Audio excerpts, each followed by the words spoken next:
Zika virus रोग मुख्य रूप से डैश द्वारा संक्रमित वायरस के कारण होता है। तो एडी मच्छर के कारण, ऑप्शन नंबर सी। अगला प्रश्न है, आधार दर या बेस रेट किसी बैंक का वह न्यूनतम ब्याज दर है जिसके नीचे उसे उधार देने की अनुमति नहीं है। हालांकि डैश के द्वारा अनुमति होने पर कुछ मामलों में इसका अपवाद संभव है। तो भारतीय रिजर्व बैंक के द्वारा अनुमति मिलने पर, ऑप्शन नंबर बी। अगला प्रश्न है कि निम्नलिखित में से कौन सी पुस्तक एम के गांधी के द्वारा नहीं लिखी गई। तो वो है golden threshold, option number B. Nature cure, Indian home rule और इंडिया ऑफ माई ड्रीम्स, ये तीनों गांधी की हैं। इसके अलावा द गोल्डन थ्रेशोल्ड है, ये है सरोजिनी नायडू की। सरोजिनी नायडू की है गोल्डन थ्रेशोल्ड। महात्मा गांधी की है nature cure, Indian home rule, India of my dreams. Jawaharlal Nehru की है the discovery of India. Rajendra Prasad की है इंडिया डिवाइडेड। जबकि डॉक्टर एस राधाकृष्णन की है the Hindu view of life. अब अगला प्रश्न है कि निम्नलिखित में से किसका निर्माण तुगलक काल में नहीं हुआ था। तो वो है Jama Masjid, option number C. तो दिल्ली में स्थित जामा मस्जिद का निर्माण हुआ था 1650 में, शाहजहां के द्वारा कराया गया था। शुरुआत कराई थी 1650 में शाहजहां ने, और 1656 में पूर्ण रूप से बनकर तैयार हुई। यह मस्जिद लाल बलुआ पत्थर और सफेद संगमरमर से बनी है। जबकि खिड़की मस्जिद फिरोज शाह कोटला और तुगलकाबाद, इनका निर्माण हुआ था तुगलक काल में। और तुगलक काल है 1320 से 1414 ईस्वी के दौरान। अब अगला प्रश्न है कि भूगोल में मियंडर की विशेषता मुख्य रूप से निम्नलिखित में से किस विकल्प से संबंधित है। तो इसका जवाब हो जाएगा ऑप्शन नंबर सी, नदी से। नदी विसर्प, जब नदियां मैदानी भागों में प्रवेश करती हैं तो क्षैतिज अपरदन से अधिक प्रभावी होने के कारण वे घाटी को गहरा करने के बजाय चौड़ा करने लगती हैं। नदियां सीधे मार्ग के बजाय टेढ़े मेढ़े मार्गों से होकर चलती हैं, जिसके कारण नदियों के मार्ग में अनेक मोड़ आ जाते हैं और इन्हीं मोड़ों को नदी विसर्प कहा जाता है। अगला प्रश्न है कि पित्राद्वारा शब्द के बारे में निम्नलिखित में से कौन सा कथन सही है। तो यह पत्थर की दीवारों में कीमती नगीनों और रत्नों को जड़ने की एक तकनीक है, ऑप्शन नंबर डी। जहांगीर के शासनकाल के अंत में इसी तरह से संगमरमर से बनी इमारतों के निर्माण और दीवारों को अल्प मूल्यवान पत्थरों से बने फूलों की रूपरेखा से सजाने की प्रथा शुरू हुई। निम्नलिखित में से कौन सा स्थान जहांगीर की कब्र से संबंधित है। तो वो है लाहौर।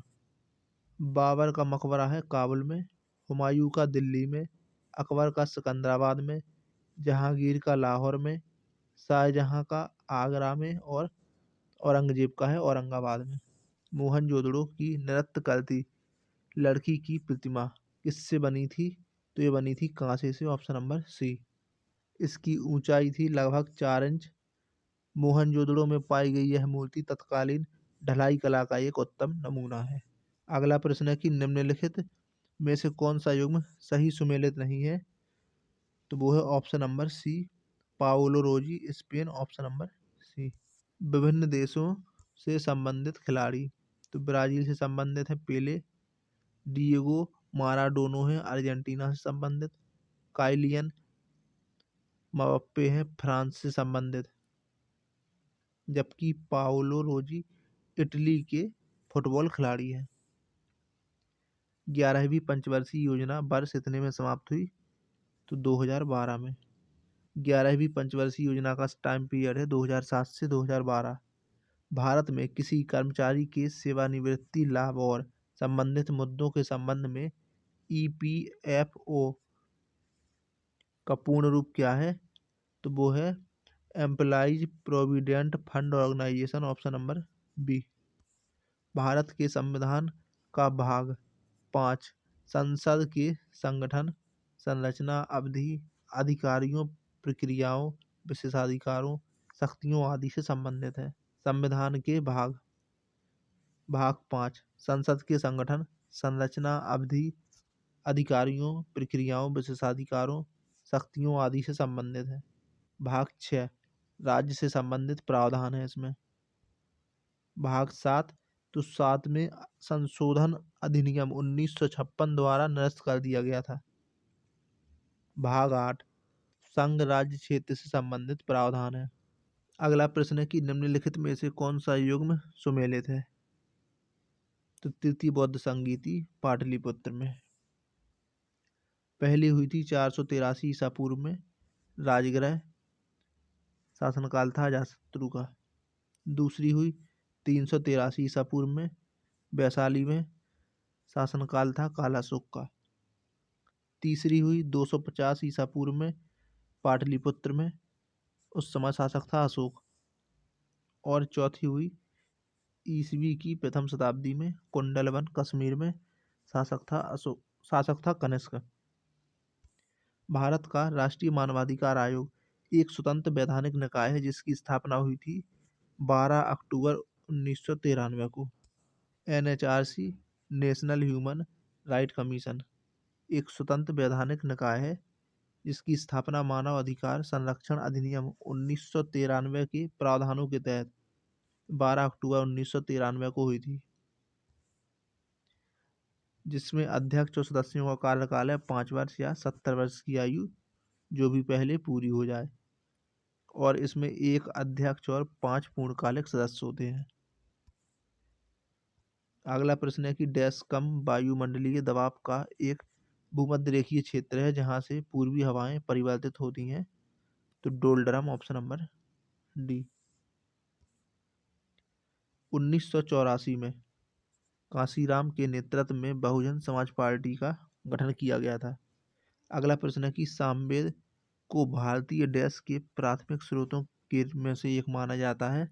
तो संगीत और कला के प्राथमिक स्रोतों में से सामवेद को भारतीय संगीत का स्रोत माना जाता है। सामवेद के पुरोहित को उद्गाता कहा जाता है और सामवेद का उपवेद है गंधर्व वेद। एक फोटो वोल्टाइक सेल में निम्नलिखित में से किस प्रकार की ऊर्जा विद्युत ऊर्जा में परिवर्तित हो जाती है? तो प्रकाश ऊर्जा। फोटोवोल्टिक सेल में प्रकाश ऊर्जा विद्युत ऊर्जा में बदलती है। डायनामो में यांत्रिक ऊर्जा बदलती है विद्युत ऊर्जा में। सितार में यांत्रिक ऊर्जा ध्वनि ऊर्जा में बदलती है और विद्युत मोटर में विद्युत ऊर्जा बदलती है यांत्रिक ऊर्जा में। किसी भी अंतर्राष्ट्रीय फुटबॉल मैच में अतिरिक्त समय के लिए कुल विनियमन समय अवधि कितनी होती है? 120 मिनट। वास्तुकला की सरकी शैली किस आधुनिक राज्य से संबंधित थी? तो ये संबंधित थी उत्तर प्रदेश से। निम्नलिखित में से कौन सा पूर्वी घाट का पर्वतीय शिखर है? तो वो है देवमाली।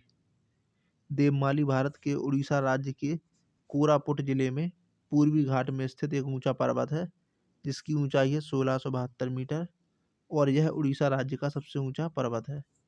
अगला प्रश्न है कि Thumba equatorial rocket launching station dash के पास स्थित है? तो तिरुवनंतपुरम के पास, option number D. Thumba equatorial rocket launching station भारतीय अंतरिक्ष अनुसंधान संगठन द्वारा संचालित एक भारतीय लॉन्च स्टेशन है।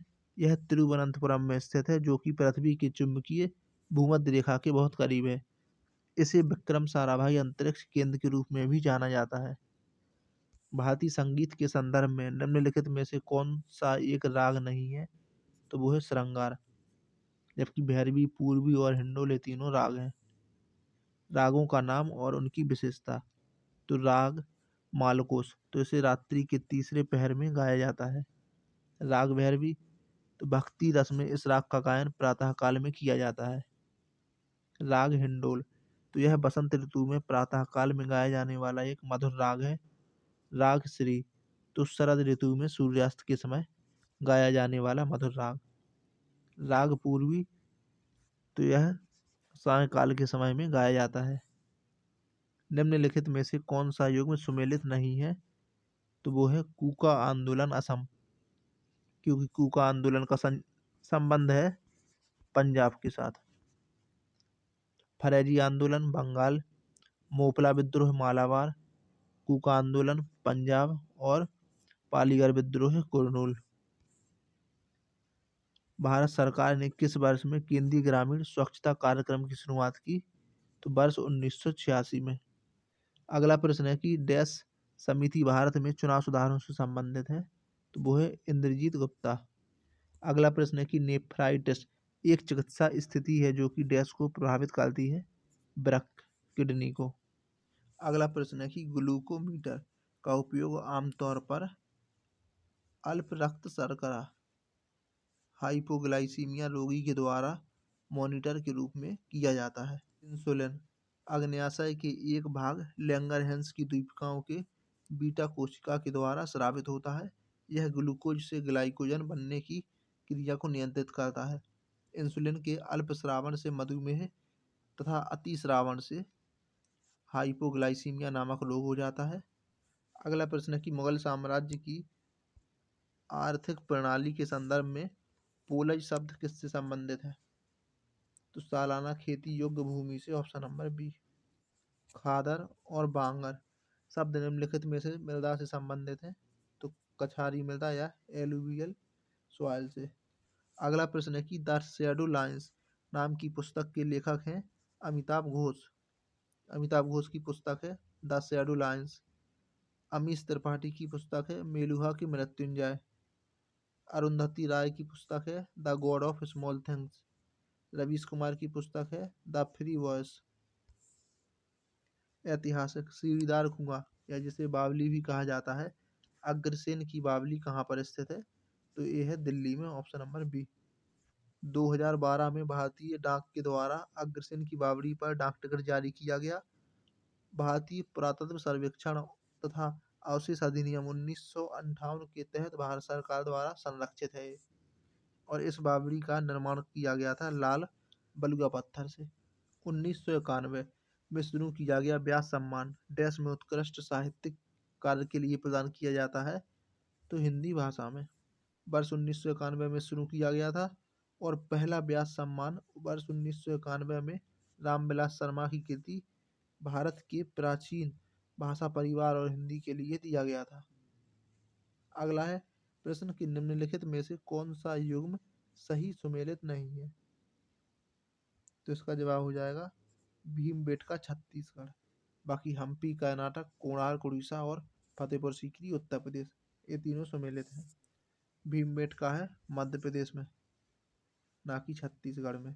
हम्पी कर्नाटक में, फतेहपुर सीकरी उत्तर प्रदेश में, कोणार्क उड़ीसा में। अगला प्रश्न है कि निम्नलिखित में से कौन सी घटना 1905 के स्वदेशी आंदोलन की महत्वपूर्ण वजह थी, तो वो था बंगाल का विभाजन, ऑप्शन नंबर 1। डैश वातावरण की सापेक्ष आर्द्रता को मापने का एक उपकरण है, तो वो है हाइग्रोमीटर। वायुमंडल में व्याप्त आर्द्रता हाइग्रोमीटर से मापी जाती है। वायु दाब मापने के लिए बैरोमीटर का उपयोग किया जाता है। हाइड्रोमीटर का उपयोग किया जाता है द्रवों का आपेक्षिक घनत्व मापने के लिए,